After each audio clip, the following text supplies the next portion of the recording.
여러분, 공기업, 야, 진짜 장난 아닙니다.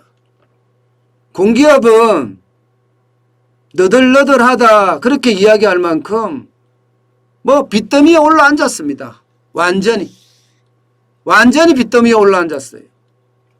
게다가 지원금도 굉장히 많이 늘어났습니다. 정부의 직접 지원금 규모가 말입니다. 여러분 100조 가깝습니다. 100조. 99조 4천억 원으로 늘었습니다. 공공기관 350곳에 말입니다. 공공기관이 얼마나 돈이 없으면 정부가 지원하는 규모가 이렇게까지 늘어났을까요? 여러분 2016년까지만 하더라도 67조 8천억 원이었습니다. 이번 정부 들어와서 5년 동안 47%나 증가해서 지금 100조에 이릅니다. 100조에.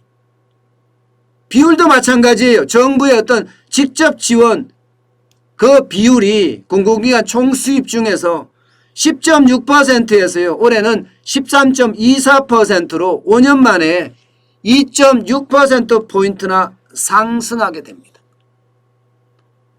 그만큼 말입니다. 공기업에 대한 지원, 350개 공공기관에 대한 지원 이것이 커진다는 얘기예요. 왜 이럴까요? 왜 이렇게까지 될 수밖에 없을까요? 그것은 아주 간단합니다. 적자가 커지기 때문이에요. 여러분 그동안 말입니다. 공기업 전체 실적부 추이를 보면 2016년까지만 하더라도 13조 9,409억 원의 당기순이익을 냈습니다. 2017년도 냈고요. 예. 그러나 반토막 났죠. 문재인 정부 들어서서 6조 941억 원까지 떨어졌으니까. 게다가 2018년에는 더 떨어지고요. 2019년에는 더 떨어졌습니다. 급기야 2020년에는 공기업이 적자를 내기 시작했어요. 2,065억 원의 적자를 냈습니다. 적자가 나면 안 그래도 정부가 지원하면서 겨우 흑자를 유지하고 있었던 것이 결국은 정부의 지원이 더 커질 수밖에 없잖아요. 100조가량을 지원을 해도 공기업은 적자가 날 수밖에 없는 구조다. 이렇게 이야기할 수 있습니다. 여러분 보세요. 인천국제공항공사만 하더라도 2020년 4,228억 5,300만 원의 적자를 냈고요. 인천 한국석유공사도 마찬가지예요. 2020년에는요. 2조 4,391억 원의 적자를 냈습니다. 한국철도공사도 1조 3,426억 원의 적자를 냈고요. 이렇게 적자가 많이 난 것은요. 뭐 여러 가지 이유도 있죠. 코로나 위기라는 이유도 있고 또 여기에다가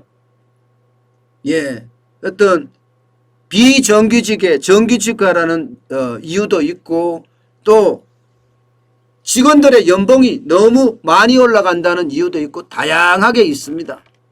그러나 문재인 정부는요. 공기업을 개혁해야 됨에도 불구하고 개혁은 두 번째 문제고요. 오히려 일자리 참사가 일어나니까 일자리 참사를 공기업에게 떠넘겨서 말입니다. 비정규직을 정규직화하고 또 공기업의 직원들을 계속해서 뽑고 그러면서 일자리를 늘렸죠.